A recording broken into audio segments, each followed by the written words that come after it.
وہ کلپ جو ہے وہ میرے پاس بھی آیا، اور چونکہ وہ سوشل میڈیا پر بہت وائرل ہے اس وقت،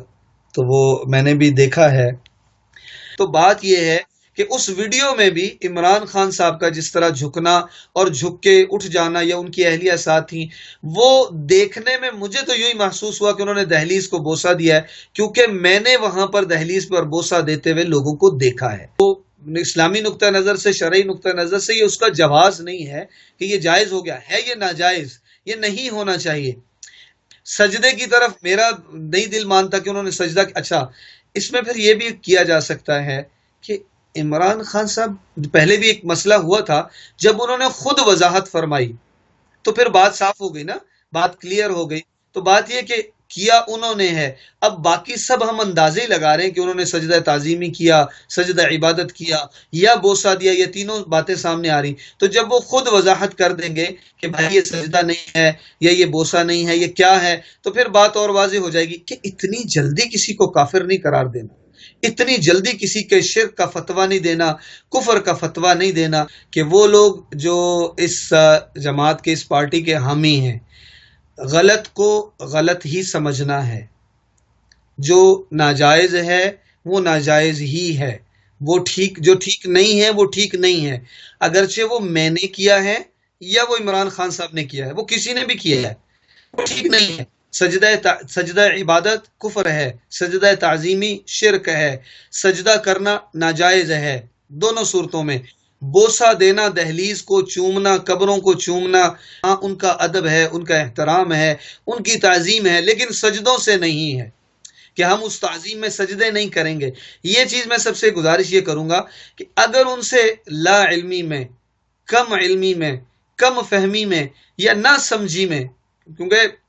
یہ بلازمی نہیں ہے کہ ایک آدمی کی عمر 50 سال ہو گئی ہے یا 60 سال ہو گئی ہے تو اسے دین کا سارا علم آ گیا ہوگا۔ یہ تو جس نے نہیں پڑھا، جس نے نہیں سنا، جو دینداروں کی محفل میں، مجلس میں نہیں بیٹھا، جس کے ارد گرد علماء نہیں ہیں، علماء کم ہیں، اسے دین کی خبر کیسے پہنچے گی؟ تو بات یہ ہے کہ ان لوگوں سے جو ان کے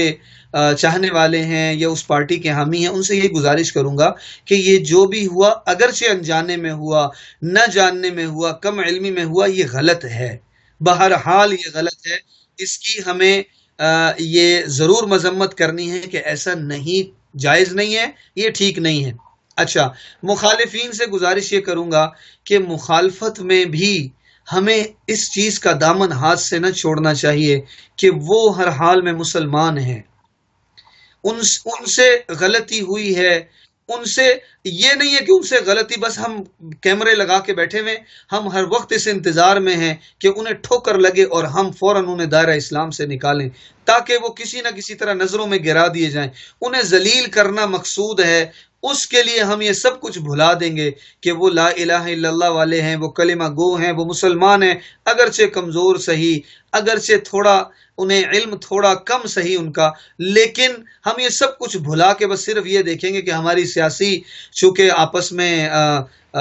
مقابلہ ہے اور وہ ہمارے مخالف ہیں، تو جیسے ہی ہمیں نظر آئے گا ادھر سے ادھر حملے ہوں گے، ادھر سے ادھر حملے ہوں گے، تو یہ تو ٹھیک نہیں ہے۔ تو اس کا مطلب ہے کہ صرف سیاست دنیا ہی صرف رہ گئی ہمارے سامنے، سیاست ہی ہمارا مقصد رہ گیا۔ ہم مسلمان پہلے ہیں، ہم لا الہ الا اللہ والے پہلے ہیں، ہمیں آخرت کو پہلے آگے رکھنا ہے۔ ہم سیاست کے لیے اپنی قبر برباد، اپنی آخرت برباد نہیں کریں گے، ہم دنیا کے لیے اپنے اللہ کو ناراض نہیں کریں گے۔ ہمیں پہلی نظر ادھر رکھنی ہے کہ ہمارے کسی بھی قدم سے وہ منزل اور وہ میرا جو مقصود ہے وہ خراب نہ ہو۔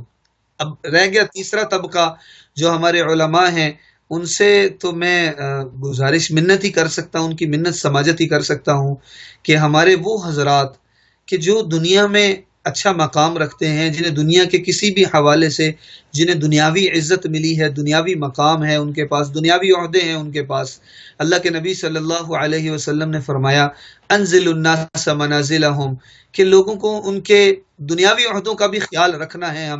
ہمیں ان کی دنیاوی حیثیت کا بھی خیال رکھنا ہے۔ ایک ہی لمحے میں کافر نہیں قرار دے دینا کسی کو۔ ہمارے کہے سنے سے کوئی اسلام کی طرف آ جائے، کوئی بھولا ہو، کوئی بھٹکا ہو، کوئی ٹھوکر لگی، اگر توبہ کر لے، اگر واپس آ جائے تو کیا یہ بہتر ہے، یہ بہتر ہے کہ جو پہلے ہی کنارے پر کھڑے ہیں انہیں ہم دھکا دے کے اسلام سے نکال دیں؟ وہ ہمارے مولانا صاحب اکثر کیا فرماتے ہیں کہ اللہ کی جنت اتنی چھوٹی ہے کہ ہم اپنے سوا کسی کو جانے ہی نہیں دینا چاہتے.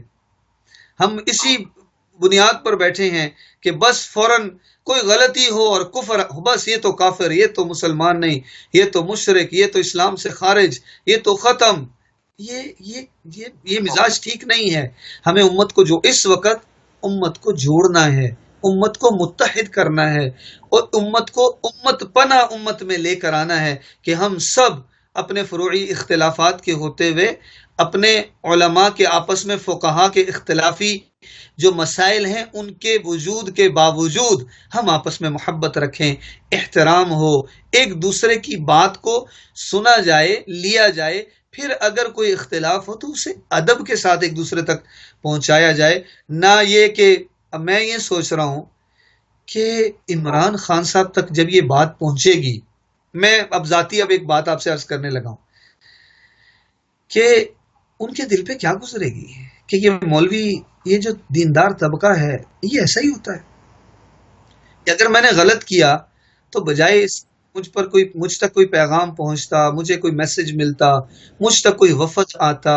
مجھ سے کوئی ملاقات کی کوشش کرتا اور مجھے بیٹھ کے کہتا کہ خان صاحب یہ اللہ نے اور اللہ کے رسول نے اس کی اجازت نہیں دی ہے، آپ مسلمان ہیں، آپ ہمارے مسلمان بھائی ہیں، یہ غلط ہوا ہے. جو لوگ یہ کہہ رہے ہیں کہ یہ اس کی اجازت، کوئی بھی نہیں کہتا، کس نے کہنا ہے اس کی اجازت؟ سجدے کی کون اجازت دیتا ہے؟ کوئی بھی نہیں اجازت. تو اس انداز سے جب کوئی جائے گا تو ان کے دل میں، ان کے دماغ میں اسلام کی قدر، علماء کی قدر، دین کی اہمیت اور دین کی ایک مقام ان کے دل میں اور دماغ میں آئے گا. بجائے اس کے کہ ان تک اب یہ پیغام پہنچ رہے ہوں گے کہ سارے ان کو کافر قرار دے رہے، تو وہ نفرت میں دور چلے جائیں گے اور دور چلے جائیں گے. تو کسی کو دور کر دینا، کسی کو دائرہ اسلام سے، ہم اپنے آپ سے کیا اسلام سے متنفر کر دینا، یہ ٹھیک نہیں ہے. اس سے نقصان ہی ہوگا، اس سے فائدہ نہیں ہوگا.